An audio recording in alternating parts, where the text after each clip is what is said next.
Bismillahirrahmanirrahim. Assalamualaikum warahmatullahi wabarakatuh. Kepada yang terhormat Bapak Dr. Pepen Supendi MAG dan teman-teman sekalian yang saya banggakan. Puji serta syukur kita haturkan kepada Allah Subhanahu wa taala atas rahmat-Nya lah kita dapat mengikuti perkuliahan pada hari ini. Tak lupa pula sholawat serta salam semoga tetap tercurah limpahkan kepada junjungan kita Nabi besar Muhammad sallallahu alaihi wasallam. Pada hari ini kami dari kelompok 10 akan mempresentasikan materi yang berjudul Pendidikan Seumur Hidup dalam Ilmu Pendidikan Islam. Sebelum menyampaikan materi, saya akan memperkenalkan anggota kelompok 10 yang akan menyampaikan materi, yaitu Dr. Jati sebagai pemateri pertama, Farah Budiarti Khairul Bariyah sebagai pemateri kedua, dan saya sendiri Kirina Rida Ilahi sebagai pemateri ketiga. Selanjutnya marilah kita simak bersama penjelasan yang pertama yang akan disampaikan oleh Dr. Jati. Baik, terima kasih. Saya Dr. Jati akan membawakan materi pertama, yaitu tentang asal mula konsep pendidikan seumur hidup. Dalam perspektif Islam, belajar seumur hidup ini sebenarnya telah dicanangkan oleh Nabi Muhammad ratusan tahun yang lalu. Selain itu, dipahami bahwa belajar itu wajib. Dijelaskan pula bahwa belajar adalah suatu kewajiban sebagaimana dalam sabda Nabi, yaitu mencari ilmu pengetahuan adalah wajib atas setiap orang muslim. Dengan memperhatikan hadis tersebut, dapat dipahami bahwa aktivitas belajar seumur hidup memang telah menjadi bagian kehidupan kaum muslim. Nah, sedangkan secara umum, gerakan belajar sepanjang hayat itu baru dipublis di sekitar tahun 1970 ketika UNESCO menyebutkan sebagai Tahun Pendidikan Internasional yang mengantisipasi perubahan-perubahan yang ada di masyarakat seluruh dunia dan negara berkembang pada khususnya. UNESCO dan lembaga internasional lainnya mulai melihat problem-problem tertinggalan kemiskinan hanya dapat diatasi dengan pendidikan dalam format menyesuaikan kebutuhan dan dikenakan pada berbagai kelompok umur termasuk orang dewasa.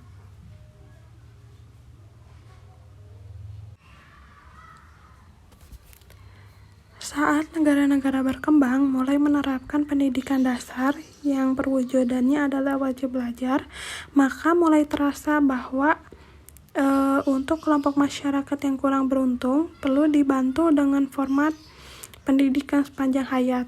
Hal ini penting dilakukan karena sampai saat ini masih banyak kelompok usia di atas 15 tahun yang buta aksara. Hal ini terjadi karena dalam pikiran kelompok masyarakat tersebut, pendidikan kalah penting dengan mencari nafkah untuk memenuhi kebutuhan dasar hidup sehari-hari. Nah, dengan demikian, anak lebih penting mencari nafkah daripada bersekolah. Permasalahan tidak berhenti pada buta aksara saja. Kemajuan teknologi juga menantang mereka yang secara ekonomi tidak bermasalah.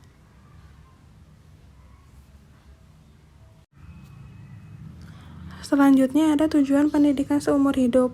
Nah, ada dua tujuan untuk pendidikan manusia secara utuh dan seumur hidup, yaitu yang pertama, mengembangkan potensi kepribadian manusia sesuai dengan kodrat dan hakikatnya, yaitu seluruh aspek pembawaannya seoptimal mungkin, sehingga secara potensial keseluruhan potensi manusia diisi kebutuhan agar perkembangan secara wajar.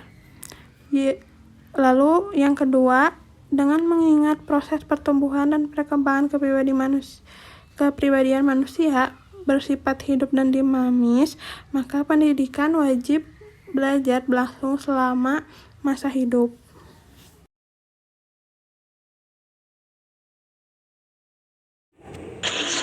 Baik, yang selanjutnya ada faktor-faktor yang mempengaruhi pendidikan seumur hidup. Pendidikan seumur hidup atau lifelong education adalah pendidikan yang tidak berhenti hingga individu menjadi dewasa, tetapi tetap berlanjut sepanjang hidup seseorang. Nah, pendidikan sepanjang hayat ini menjadi semakin tinggi urgensinya pada saat ini karena manusia terus-menerus menyesuaikan diri supaya dapat tetap hidup secara wajar dalam lingkungan masyarakat yang selalu berubah. Nah, sisi lain pendidikan seumur hidup ini adalah peluang yang luas bagi seseorang untuk terus belajar agar dapat baik.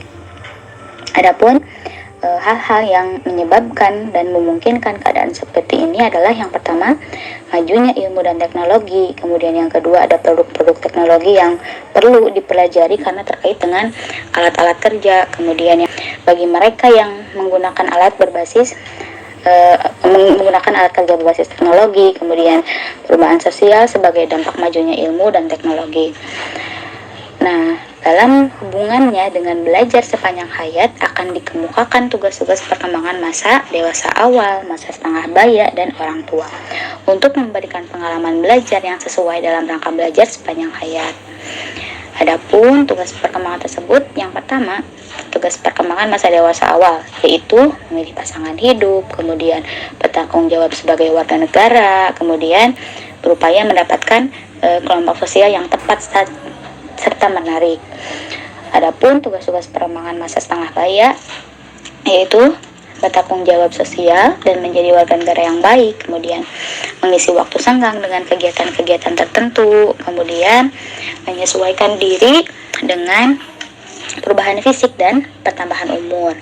Dan yang terakhir, tugas perkembangan orang tua, yaitu menyesuaikan diri dengan menurunnya kekuatan fisik, kemudian kesehatan dan pendapatan, kemudian menyesuaikan diri dengan keadaan seperti sebagai janda, sebagai duda, memahami kewajiban sosial sebagai warga negara yang baik dan membangun kehidupan fisik yang memuaskan. Adapun tugas-tugas perkembangan itu nampaknya disiapkan untuk belajar sepanjang hayat, yang dapat dilihat dari adanya tugas perkembangan untuk orang dewasa, setengah baya, dan untuk masa tua. Nah, tugas perkembangan ini juga sangat berguna bagi pendidikan di luar sekolah, di rumah, dalam kehidupan rumah tangga, maupun di lembaga-lembaga yang pendidikan yang ada di masyarakat, seperti kursus-kursus atau perkumpulan sosial atau persatuan lanjut usia misalnya, dan lain sebagainya. Dengan demikian, tugas perkembangan yang harus ditempuh melalui belajar tidak hanya dimulai dari masa kanak-kanak, tetapi berlanjut sampai masa dewasa, bahkan sampai masa tua. Jadi jelas ya bahwa belajar ini berlangsung secara terus-menerus dan berkesinambungan sepanjang kehidupan seseorang. Nah, yang selanjutnya ada konsep pendidikan seumur hidup dalam tinjauan pendidikan Islam. Kata konsep menurut Kamus Besar Bahasa Indonesia adalah rancangan. Selain itu juga dapat diartikan sebagai ide atau pengertian yang diabstraksikan atau juga suatu proses. Nah, kata konsep ini sebenarnya berasal dari bahasa Inggris, yaitu konsep yang berarti bagan, gagasan, rencana, pandangan, atau cita-cita yang ada dalam pikiran. Sedangkan menurut Ibrahim Madkur, kata konsep dipadankan dengan istilah makna kulli, yang artinya pikiran atau gagasan yang bersifat umum, yang dapat menerima atau generalisasi. Sedangkan dengan makna-makna tersebut, maka konsep yang dimaksudkan dalam pengertian ini ialah sejumlah gagasan, ide-ide, pemikiran, pandangan, ataupun teori-teori tentang belajar sepanjang hayat. Nah, belajar seumur hidup adalah belajar terus-menerus dan berkesinambungan atau continuing learning dari buayan sampai akhir hayat, sejalan dengan fase-fase perkembangan pada manusia. Oleh karena itu, setiap fase perkembangan pada masing-masing individu harus dilalui dengan belajar agar dapat memenuhi tugas-tugas perkembangannya. Maka belajar itulah dimulai dari masa kanak-kanak sampai dewasa, bahkan sampai akhir hayat seseorang. Sebagaimana hadis Nabi SAW, "Uttubul ilma minal mahdi ilal lahdi", yang artinya tuntutlah ilmu dari buayan hingga liang lahat. Sehingga dapat disimpulkan bahwa konsep pendidikan sepanjang hayat ini adalah suatu rancangan pendidikan yang dimulai dari lahir sampai usia tua atau saat mau meninggal. Bila kita cermati di dalam hadis ini ditegaskan bahwa tonggak awal pendidikan ini terjadi di dalam lingkup keluarga sebelum seseorang mengenal lingkungan, masyarakat, sekolah, dan dunia luar lainnya. Nah, kita itu terlebih dahulu dipengaruhi oleh lingkungan keluarga, terutama orang tua. Pendidikan seumur hidup atau lifelong education ini adalah pendidikan sepanjang hayat, yang tentunya pendidikan ini dimulai sejak awal adanya ruh di dalam tubuh bayi hingga maut menjemput, yang mana dalam menempuh pembelajaran ini tentunya ada fase-fase di dalamnya. Nah, adapun konsep pendidikan seumur hidup ini diantaranya periode prakonsepsi. Fase ini merupakan periode persiapan untuk menghadapi hidup baru, yaitu berkeluarga. Nah, periode prakonsepsi ini sama halnya dengan fase pemilihan jodoh dalam pendidikan pranatal. Nah, pemilihan calon istri di sini menurut sabda Rasulullah SAW, wanita itu dinikahi karena 4 pertimbangan, yaitu karena hartanya, keturunannya, kecantikannya, dan karena agamanya. Dapatkanlah wanita yang memiliki agama, akan beruntunglah kamu. Hadis riwayat Bukhari Muslim. Selanjutnya yaitu ada pendidikan pranatal atau tarbiyah qobla al-wiladah. Pranatal merupakan sebelum kelahiran atau yang berkaitan dengan keadaan sebelum melahirkan. Pranatal ini berasal dari kata pre yang berarti sebelum dan natal berarti lahir. Nah, menurut pandangan psikologi, pranatal ialah aktivitas-aktivitas manusia sebagai calon suami istri yang berkaitan dengan hal-hal sebelum melahirkan, yang meliputi sikap dan tingkah laku dalam rangka untuk memilih pasangan hidup agar lahir anak sehat jasmani dan rohani.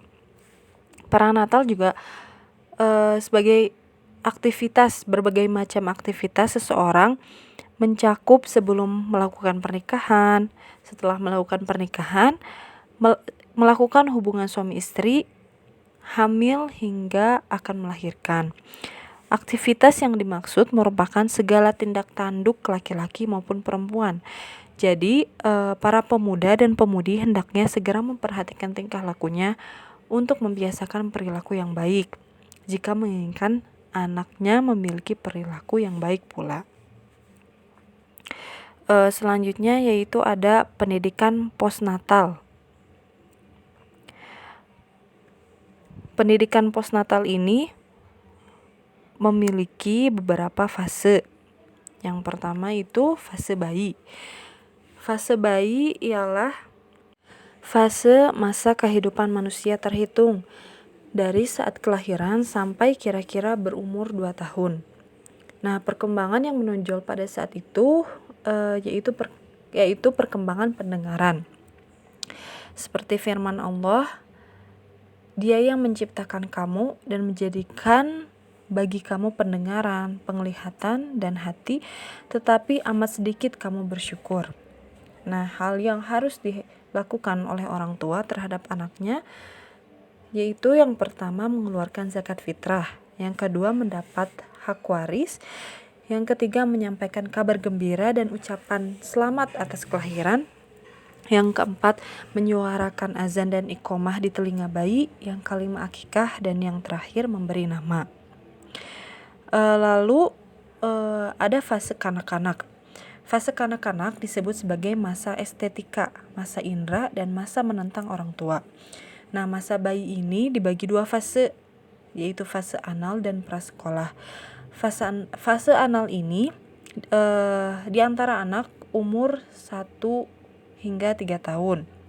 Pada masa ini, kecerdasan anak ditingkatkan dengan cara memberikan makanan yang baik, dan anak selalu diajak berkomunikasi dengan macam-macam permainan yang cocok dengan usianya. Nah, untuk fase prasekolah ini pada usia 3 hingga 6 tahun. Lalu adapun fase anak-anak di usia 6 sampai 12 tahun.